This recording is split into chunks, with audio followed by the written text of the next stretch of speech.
not going after child predators. 1,500 child predators arrested this year. 35% increase. I'll reclaim my time. 4,700 child victims. Mr. Chairman, I'm going to found. reclaim my time if you could instruct the witness. Why have you changed your position? There you were saying it's under the direct control of the FBI director and all of it should be released. Why have you changed your position? Everything that has been lawfully permitted to be released has been released. And as I told you, really? the investigation was limited. And let me make something crystal clear. I never said Jeffrey Epstein didn't traffic other people, other women, and they're not other victims. This is the investigation we were given from 2006, 7, and 8, and the search warrant. This wasn't just a clash. This was Jamie Raskin pulling the fire alarm on hypocrisy.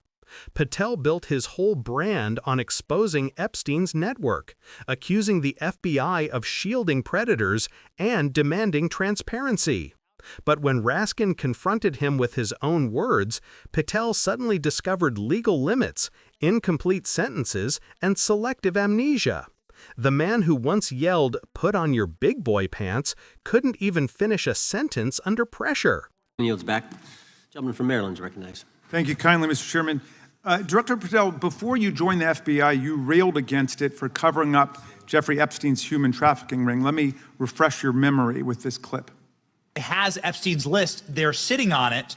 That doesn't seem like something you should do. You're protecting the world's foremost predator. That seems like an evil thing to do, regardless of who may be embarrassed in the release of that list. Why is the FBI protecting the greatest pederast, the largest scale? Why is the FBI protecting the greatest pederast, the largest scale pederast in human history?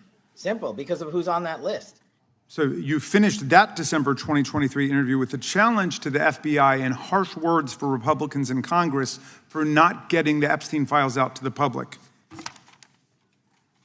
can see this clip. Boy pants, and let us know who the pedophiles are. Put on your big boy pants and let us know who the pedophiles are, you said. You emphasized that the president and FBI director each had complete authority to release Epstein's client list. You said Epstein's black book is under the, quote, direct control of the director of the FBI. Look at this clip. This is way off the topic, but who has Jeffrey Epstein's black book? Black book. FBI. But who? That is, I mean, there's... Oh, that's under direct control of the director of the FBI. All right, so you were sworn in as director more than 200 days ago. Now the black book is under your direct control. So why haven't you released the names of Epstein's co-conspirators in the rape and sex trafficking of young women and girls? The Rolodex, which is what everybody colloquially refers to as the Black Book, has been released. Oh, no, you're talking about what the journalist got 5 years ago? No, that's not what we're talking about. We're talking about what you were talking about there, the Black Book under the direct control of the FBI director. We have released more material than anyone else before. The Biden administration, Obama administration had the exact opportunities to release this material, and they never did. And if you are selling the men and women of the FBI, we're not going after child predators. Hang on, you said we're not going after child predators. 1,500 child predators arrested this year, 35% increase. I'll reclaim my time. 4,700 child victims. Mr. Chairman, I'm going to found. reclaim my time if you could instruct the witness. Why have you changed your position? There you were saying it's under the direct control of the FBI director and all of it should be released. Why have you changed your position? Everything that has been lawfully permitted to be released has been released. And as I told you, the investigation was limited. And let me make something crystal clear. I never said Jeffrey Epstein didn't traffic other people, other women, and they're not other victims. This is the investigation we were given from 2006, 7, and 8, and the search warrants from 2006, 7, and 8. That's what we're working with. Well, wait, have you released all of the stuff that the FBI has seized from Epstein's house? The computers, the emails, the file cabinets, the documents? What about the financial records? Have you released all of that? Everything the court has allowed us to release. Which court are you talking about? 3 separate federal courts have come in and said... We're talking about the evidence you've got. It's got nothing to do with what those courts have. Do you have any idea how the law works? Wait, do you want me to break the law in a federal judge's order? No, I want you to follow your own word, Director Patel. You said up there it was under the direct control of the FBI director. He had the black book. Everything I have direct control over, we have gone to court. You haven't. Complete your sentence. Everything you have direct control over, you said. Have gone to court, and everything we have direct control over. Complete your sentence. You said everything. We're releasing. He'd like to complete his answer. You began the sentence, everything you have direct control over, and then you stopped that sentence. You've released everything that you have direct control over? And I have direct control over and can lawfully release. If you're not familiar with the court orders, that's not my fault. Oh, I'm Go perfectly, look at them. I'm perfectly familiar court. with them. But how did we prosecute Ghislaine Maxwell? She was prosecuted with the investigatory material that was collected from 2001 and 2005 because of the non-prosecution agreements and the court orders on the investigations and search warrants. We were not able to develop new information. And oh, by the way, Jeffrey Epstein was out for 12 years, and the Obama and Biden administration did nothing to look at his work, his pedophile network. If you want to blame me, that's fine. But now you're blaming the men and women who conducted this great search. Stop that. I'm not blaming anybody other than you. You're not keeping your word. You said that you would release all of the materials under your direct control. Has anyone released more information on Epstein than I have? Has anyone? Much more. Did Comey? Did Ray? Much more. Did they? Excuse me. Much more has come out in the days since the American people and Congress have been demanding it. But it's coming out in dribs and drabs. Why don't you just release the entire file as you promised to do? I literally just told you, there are multiple federal court orders.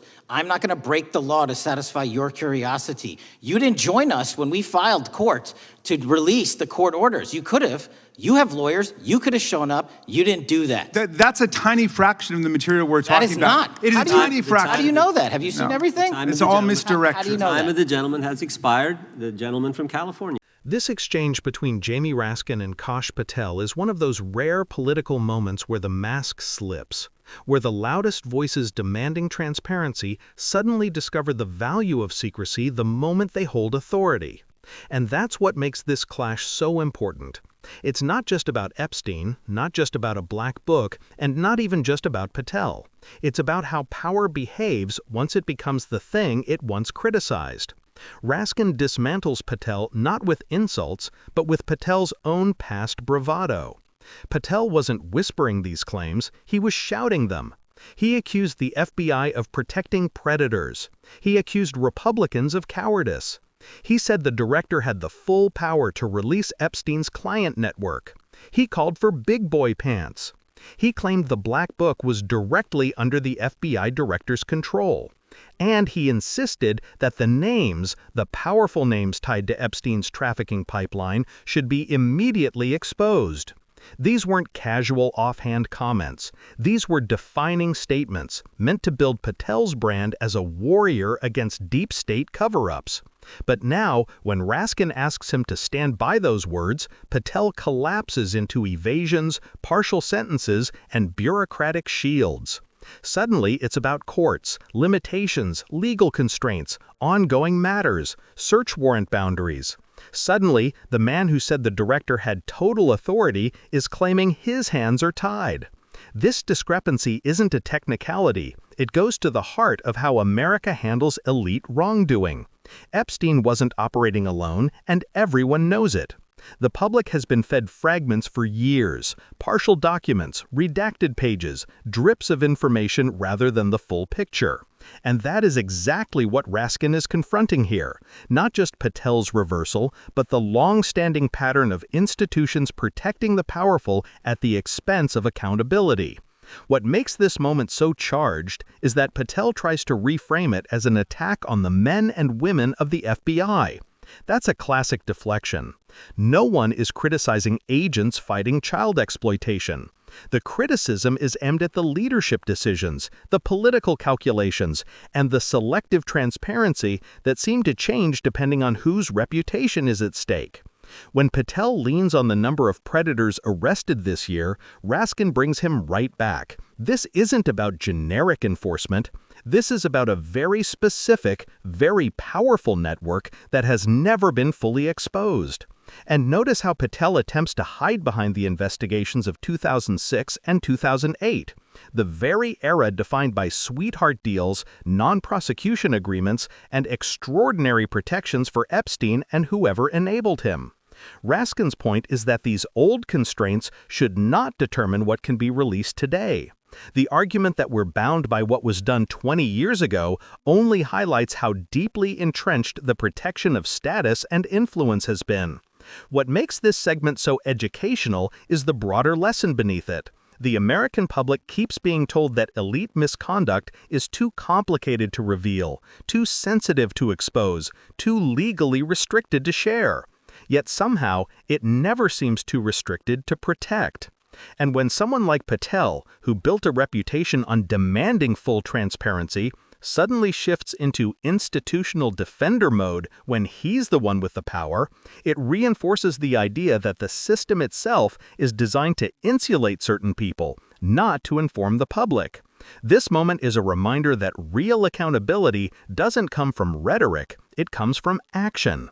Anyone can talk tough when they're on the outside. The real test is whether they stand by their principles when they're on the inside. Patel failed that test, and Raskin made it unmistakably clear. If we want a democracy that functions, cases like this matter, not because of the salacious details, but because of what they reveal about power. A society is judged by how it treats the vulnerable, not how it protects the influential. And until the Epstein network is fully exposed, this chapter remains unfinished. If you appreciate commentary that cuts through the noise and actually breaks down what's happening, make sure you like this video, subscribe to Left Lens, and share it. The more people understand how power really works, the harder it becomes for these institutions to keep hiding behind excuses. This moment is a reminder that real accountability doesn't come from rhetoric, it comes from action. Anyone can talk tough when they're on the outside. The real test is whether they stand by their principles when they're on the inside. Patel failed that test, and Raskin made it unmistakably clear. If we want a democracy that functions, cases like this matter, not because of the salacious details, but because of what they reveal about power. A society is judged by how it treats the vulnerable, not how it protects the influential. And until the Epstein network is fully exposed, this chapter remains unfinished.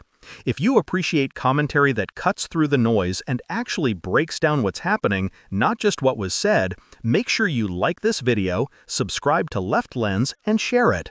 The more people understand how power really works, the harder it becomes for these institutions to keep hiding behind excuses.